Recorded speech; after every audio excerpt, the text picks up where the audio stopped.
Yo famille, j'espère que vous allez bien. Bienvenue chez MVP Foot, le journal des éléphants commence.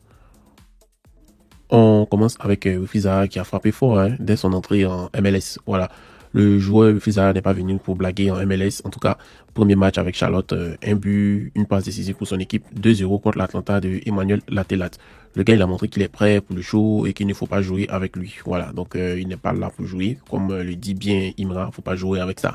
En tout cas, maintenant, tout le monde l'a vu, même Messi, et ils vont croiser le 9 mars l'équipe de Messi. On attend ce match, on va voir ce que ça va donner. En gros, quand on regarde, on voit que Zaha a toujours été un joueur explosif et imprévisible. Donc, son arrivée en MLS ajoute du piquant au championnat. Et ce match prouve qu'il n'est pas venu pour la retraite, mais pour dominer. Son duel contre Messi, le 9 match, ça va être très intéressant. Et on se pose des questions. Est-ce que Zaha peut rivaliser avec les légendes du foot mondial en MLS? Et aussi, s'il continue sur cette lancée, est-ce qu'il pourra devenir l'une des grandes stars du championnat américain et faire parler de lui chaque week-end? On continue avec Sangare Ibrahim qui est dans le viseur de José Mourinho. Voilà, José Mourinho, c'est l'entraîneur du Fenerbahçe et Fenerbahçe n'a pas oublié Sangare Ibrahim. José Mourinho aime bien le style de jeu de Sangare et veut le voir dans son équipe. Mais ses blessures, son temps de jeu réduit, ses blessures, son temps de jeu sont réduits ces derniers mois. Donc, son avenir est un peu flou, mais Fenerbahçe se positionne bien. Et le gars peut aller se relancer là-bas. On attend de voir la suite pour voir si ça va chauffer. Voilà. En tout cas, Sangare, lui, reste un milieu puissant et technique, mais il a besoin de retrouver des rythmes. Mourinho aime les joueurs solides, travailleurs. Donc, si les transferts se fait, ça va être une bonne option pour lui et pour Fenerbahçe. Voilà, Fenerbahçe c'est un club ambitieux et avec ce coach qui sait gérer les grands joueurs, maintenant tout va dépendre de Sangare. Est-ce qu'il est prêt à relever un nouveau défi en Turquie, nouveau pays, nouvel environnement, nouvelle langue, nouvelle culture? Est-ce qu'il est prêt à relever ce défi? Voilà. On continue avec Franck Kessié qui a joué contre Al Hilal. Pour ceux qui ne connaissent pas Al Hilal, c'est l'un des plus grands clubs du championnat saoudien. L'année passée, ils ont tout rasé, ils ont tout gagné et on voit que cette année, c'est pas trop ça. Toutes les équipes les gagnent. Al Nasser, voilà, Al Hilal qui les gagne, mais Franck Kessié, lui, c'est le patron du milieu de Al Ali. Voilà, Al Ali. Donc c'est pas un petit joueur, 90 minutes sur le terrain, passe précise, duel gagné, interception. En tout cas, Franck Kessié a montré qu'il est toujours un vrai patron au milieu du terrain. Grâce à lui, son équipe a battu Al Hilal 3-2. Il a été présent en attaque comme en défense, toujours prêt à se battre pour l'équipe. C'est ça qu'on appelle un joueur complet. En tout cas, il prouve il reste un milieu puissant et intelligent, capable de briller dans les grands matchs. Et sa performance contre Al Hilal montre qu'il s'adapte bien au championnat et reste un leader sur le terrain. S'il continue comme ça, il va encore écrire de belles pages dans sa carrière. En tout cas, c'est un vrai guerrier. Aujourd'hui, un joueur de Ligue 1 ou de Ligue 2 ou de D3, il sait qu'il aura son salaire tous les mois. Il sait que s'il n'est pas payé, il vient à la fédération, nous allons sanctionner le club. On va prendre l'argent pour le payer. D'accord. Idem pour les entraîneurs. On continue avec le président de la FIF, la Fédération ivoirienne de football, qui met la pression sur les clubs. En tout cas, le boss de la FIF a dit, il a parlé fort, il dit, si un joueur de Ligue 1, Ligue 2 ou Ligue 3 n'est pas payé, il peut aller direct à la fédération là-bas, ils vont taper les points sur la table pour sanctionner le club. Fini les clubs qui jouent avec l'argent des joueurs, chacun doit respecter ses engagements.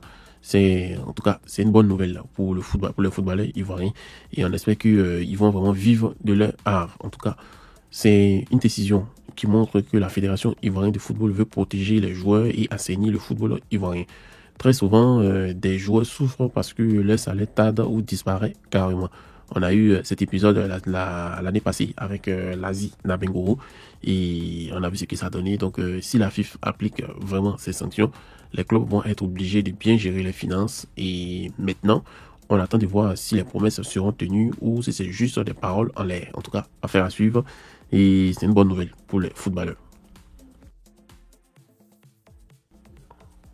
On reste du côté de la Ligue 2 ivoirienne où on a un club mythique ivoirien, l'Africa Sport d'Abidjan, qui gagne dans la douleur. Ils ont gagné 2-1 contre le fameux club d'Asie d'Abenko. Voilà, c'était pas facile, hein. Voilà, c'était même pas doux. Le gardien Jean-Yves Bazeno, qui était là depuis le début, a fait une grosse erreur qui a coûté un but. L'équipe a aussi galéré au niveau tactique, mais au final, les 3 points y sont. Donc, c'est l'essentiel. Le championnat ivoirien, c'est serré, hein, voilà. Personne ne roule sur les autres. Quand on parle des championnats ivoiriens, on parle de Ligue 1, Ligue 2, Ligue 3, on sait que bon, il y a une poule où le Jeunesse Atlético d'Angers est en train de marcher sur les autres, mais actuellement dans les Ligue 1 et Ligue 2, c'est vraiment chaud. À 9 journées de la fin, tout est encore possible. Celui qui est au milieu du tableau peut descendre en deuxième division et il peut monter, il peut être parmi le top 3. Donc vous voyez que c'est un peu chaud. Voilà. Il faut noter que cette victoire de l'Africa montre que si l'Africa bosse, l'Africa va être encore plus solide. Il faut que l'Africa gagne. Et il faut gagner, c'est bien, mais souffrir à chaque match, c'est aberrant. Voilà, ça peut coûter cher. On a vu ce que ça fait les 2 saisons passées. Le championnat est très disputé, donc chaque point compte. Si l'Africa veut monter en puissance, ils doivent améliorer leur jeu collectif, éviter les erreurs bêtes. Mais bon, une victoire, ça reste une victoire. Donc félicitations à eux, mais on espère qu'ils auront au moins à la 2 journées de la fin, ils puissent célébrer leur victoire, leur montée en Ligue 1 ivoirienne. C'est tout ce qu'on demande pour l'Africa Sport d'Abidjan. On va rester en Ligue 2 ivoirienne où le Sporting Club de Gagnoa, c'est chaud là. Il y a un conflit au Sporting Club de Gagnoa et j'ai fait une vidéo sur notre deuxième chaîne MPP Foot 2.0 où j'ai vraiment expliqué qu'est-ce qui se passe au Sporting Club de Gagnoa. En tout cas, des actionnaires ont lâché M. Tony Nyokos. C'est un gros coup dur au Sporting Club de Gagnoa. On a 4 actionnaires qui ont décidé de jeter l'éponge. On a M. Gadjicha, on a M. Niaore Siaba, on a M. Hazard Roger et bon, M. Gbalo, JJ. Voilà, ils ont décidé de démissionner. Ils ont laissé le PCA seul aux commandes. On ne sait pas encore ce qui s'est passé, mais une chose est sûre, le club traverse une période compliquée. J'ai investigué un peu, j'ai vu un peu ce qui se passe.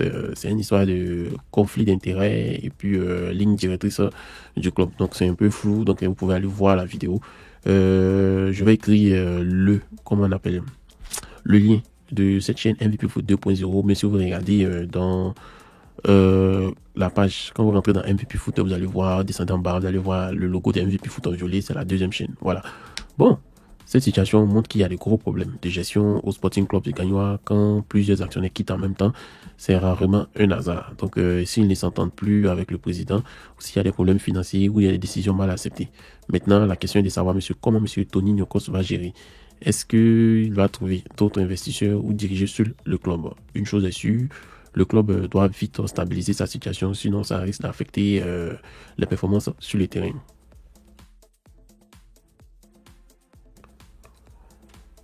On continue avec Eli Koupi Junior qui a marqué un but en Ligue 2 française et ça continue. Il a 11 buts et il est vraiment chaud. Le jeune attaquant de Lorient a encore frappé cette fois-ci sur penalty pour marquer son 11e but de la saison. Son équipe a gagné 3-1 contre Redez et il continue à briller. À ce rythme-là, il va faire parler de lui partout. Heureusement que Bournemouth l'a déjà recruté, donc c'est une affaire pliée.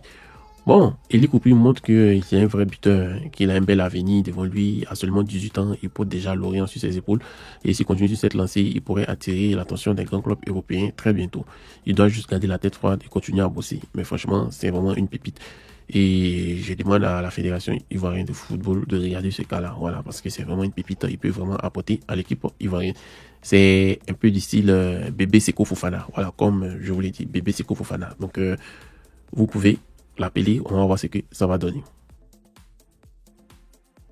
On va terminer avec Kipri Zunon qui a marqué en Algérie. Voilà, le puissant Eli de MCA Alger était en feu hier. Il a claqué un but et il a montré qu'il est bien là pour faire parler de lui. Le petit là, il commence à s'exposer en Algérie et c'est une bonne chose de voir un joueur ivoirien à l'étranger. Voilà, marqué c'est bien et maintenant il doit être régulier. S'il continue sur cette lancée, il enchaîne des bonnes prestations, il pourra viser encore plus haut. En tout cas, ce but-là va lui donner plein de confiance et pour la suite de la saison. Donc, chers amis, merci d'avoir regardé MVP Foot.